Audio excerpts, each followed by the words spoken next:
Alors, arrêtons-nous un instant sur le phénomène climatique. Que s'est-il passé? Hier, une alerte IRM avait pourtant été lancée par les services météo, mais c'est un phénomène très particulier qui s'est produit au-dessus d'Asselt, comme on va le voir avec Sébastien Degrave et Catherine Van Zeveren.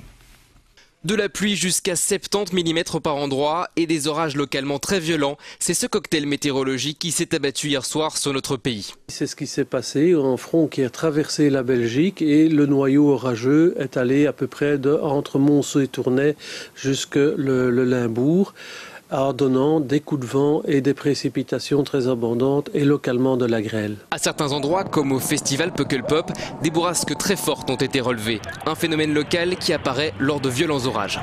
Dans le phénomène orageux, vous avez des mouvements ascendants et descendants très violents qui peuvent dépasser les 100 km/h. Et quand une rafale descendante arrive au sol, elle se casse au niveau du sol. Si cette pression devient trop forte, elle va casser des structures, que ce soit des structures temporaire comme un chapiteau ou un écran dans le festival. Si la plupart des gens ont été surpris par les éléments, l'Institut royal météorologique avait pourtant émis une alerte orange sur la plupart du territoire.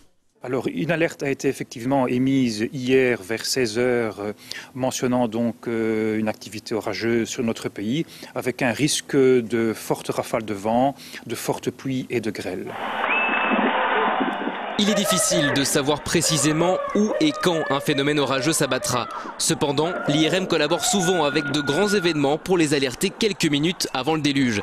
Les organisateurs du Pukkelpop, eux, n'avaient pas demandé l'aide des prévisionnistes.